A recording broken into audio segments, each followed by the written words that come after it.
All right, today we're going to bust a common recruiting myth, which is that my academics really don't matter if my tennis is strong enough for that particular school. And today we're going to talk about a few reasons why that is in fact not the case. Key point number one I want to make on this is that coaches get varying degrees of assistance with admissions. And so, as we've talked about in previous videos, there are many divisions of college tennis. There are thousands of men's and women's programs out there. And depending on the school that we're talking about, coaches can get everywhere from absolutely zero help with the admissions process, in which case the recruited athlete has to apply just like any other quote normal admitted student at that institution, all the way to the other end of the spectrum where a coach can have some significant help. They can provide a recruited athlete through the admissions process. But remember, no college coach in America can admit a recruited student athlete, right? The admissions office, the admissions personnel at that school, they're the only group that can admit someone that's applying. And so it's really important that you are within striking distance, even with a coach's help.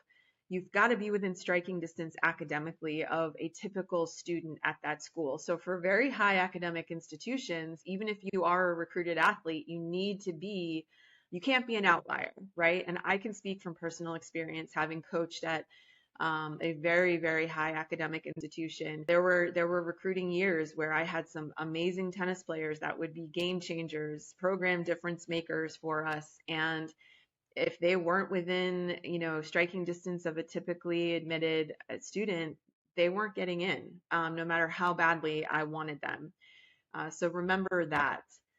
Number two, is that strong academics can earn you money. So for a lot of divisions, schools are not allowed to offer you athletic scholarship money. And even at the Division 1 and the Division 2 level, as we've discussed in other videos, it doesn't necessarily mean that those programs have money, athletic money that they're offering. And if they do have athletic scholarships, it might be a very limited amount of money. And so if you are a strong student and you are able to qualify for some academic merit aid because of that, that can be a real difference maker for you. That could potentially make a school that is otherwise financially not possible. So strong academics can really play a big role in making a school affordable for you.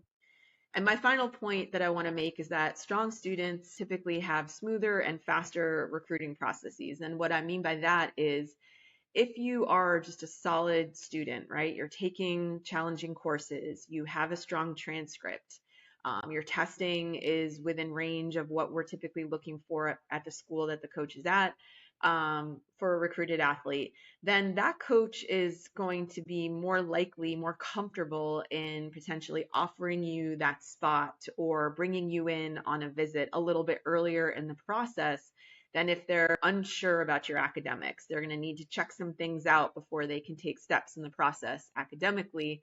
So it's just all around makes things a lot easier for you the stronger the student that you are. So in conclusion, academics really do matter.